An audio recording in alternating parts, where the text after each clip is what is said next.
بسم الله الرحمن الرحيم. الحمد لله رب العالمين، والصلاة والسلام على أشرف الأنبياء والمرسلين سيدنا ونبينا محمد وعلى آله وأصحابه أجمعين. أما بعد، زما عزت مندو دی نبی علیه الصلاة والسلام او دی صحابه کرام رضوان الله تعالی علیهم خوږ سیرت دی او پکار ده چې مونږ بار بار د نبی علیه الصلاة والسلام او د صحابه سیرت چې کوم دی بار بار مونږ اورو، ځکه ډیر خلک چې کوم دی په جهل کې اخته دي او د بې خبرۍ خبرې کی او د جهل خبرې کی او دی کې نبی علیه الصلاة والسلام په یو حدیث کې وی اتخذ الناس رؤساء جهال فضلوا واضلوا، وی الله جل جلاله دا علم چې کوم دی دا د خلکو د زړونو نه نو باسي، لیکن علما وفات کیږي او دی سره علم چې کوم دی هغې کې کمی راځي، وی تر دې پورې به داسې کیږي چې بیا خلک خپل مشران چې کوم دی جاهلان جوړ کړي نو هغوی بیا گمراهان شي. نو زما عزتمندو خاص طور منتي نن سبا چې کوم دی زمونږ د وزیر اعظم ډیره غلطه خبره کړې ده، د صحابو په شان کې ګستاخي کړې ده، د علماو زړونه ازار کړي دي. نو زه به د هغه چې کومه خبره کړې ده د غزوه بدر باره کې او دغه شانتې غزوه احد باره کې، نو د هغې په سیرت منتې به لږ رڼا واچو چې موږ ته هم پته ولګي چې آیا دا څنګه صحابو څومره د هغو د ایمان جذبه وه او په کومه طریقې منتې هغو غزا تلي او کوم خبرې چې شوي دي چې آیا د دې حقیقت شته دی او کو نشته دی. عزتمندو غزوه بدر څنګه په کومې طریقې منتې شروع شوې وه، نبی علیه الصلاة والسلام ترور وه، د نبی علیه الصلاة والسلام ترور وه د العباس رضی الله تعالی عنه خور، او دا به عباس رضی الله تعالی عنه سره پاتې کېدله. نو نبی علیه الصلاة والسلام ترور چې کوم ده عاتقه بنت عبدالمطلب، عاتقه بنت عبدالمطلب دی خوب ولیده او خوب کې داسې ویني چې دا وی چې په مکه کې وي موږ په مکه کې یو او یو دغه راغی یو کس راغی د بار نه او په اس منتې سور دی او نو بیا دې سړي چې کوم دی یو چغه ووهله د مکې ته چې څنګه داخلیږي، وی یا اهل الغدر، وی ای غدارانو، ای خیانتدارانو، ای فاجرانو فاسقانو، وی ستاسو خپل دغې له وځئ، خپلو قبرونو ته وځئ، خپل د هلاکېدو ځای ته وځئ، د 3 ورځو نه یا 2 ورځو نه یا 3 ورځو نه وروستو خپل د هلاکېدو ځایونو ته وځئ. وی بیا دقه دا سړی په دې اس منتې سور دی او د اس له ټوپ ورکړه نو دی د کعبې له پاسه شه او کعبې له پاسه دی دقسې چغه ووهله او بیا د کعبې د له پاسې دې نه وروستو بیا دی د دغې ته لاړه د یو غر ته بره وخوته او نو هلته هم د دقسې چغه ووهله او د هغې نه وروستو د یو ګټه واخیستله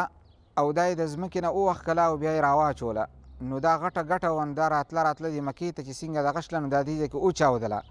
او چې وچاودله نو دې وی هر کور چې کومو د مکې کې هر کور چې کومو نو هغې کې د دې ګټې نسي ایسه چې کوم ده هغه دې کور ته دننه شلله. نو دې وی زه ډېر زیاته ویرېدلم او العباس رضی الله تعالی عنه ته دې دا خوب نه وي، لیکن ورته وی که ته چاته نه وایې زه به درته ووایم.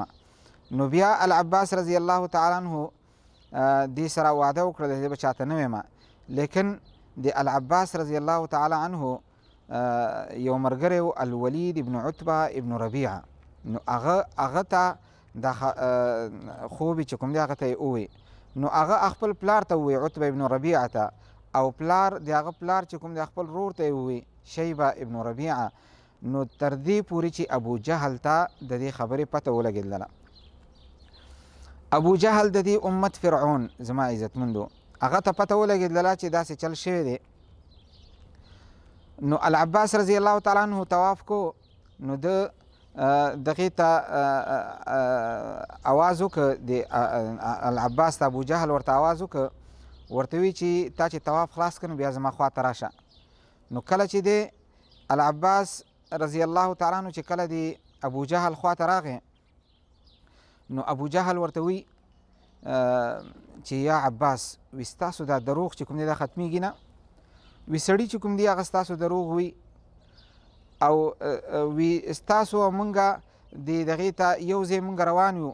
نو تاسو بیا ډېر مخې ته لاړلی نو تاسو وایي چې مونږ نه نبي دی. اوس تاسو دا خبره هم کوئ چې مونږ نه یو ښځه چې کوم د هغه نبیه ده ادعا ته کوي ته وایي که نه. وي تاسو اوس دا دعوه هم کوئ چې مونږ کې یو ښځه چې کوم د هغه نبي ده. نو العباس رضی الله تعالی عنه ورته وایي چې ما خو څه نه دي ویلي او ما خو څه نه دي اورېدي. د دې انکار یې وکړه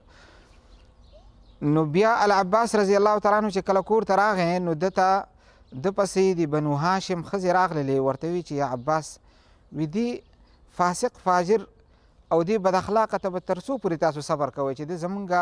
بیادبي وکړله او زمونږ د ستاسو د ښځو په مخ کې د ستاسو د ښځو دم خبرې وکړلې نو تاسو که غیرت نه و چې دله جواب ورکړی وی. نو العباس رضی الله تعالی عنه چې ده کو بیا ما ته دا خبره وکړه نو زه به وله جواب ورکړم.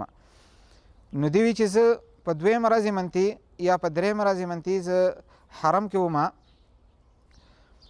او دې ځای کې ابو جهل راغی نو ما په ده منتې لعنت واچو. ما وی چې زمونږ په منځ کې خبرې وشي زه به دله جواب ورکړم. وی ده زما آواز واورېده لیکن د هغې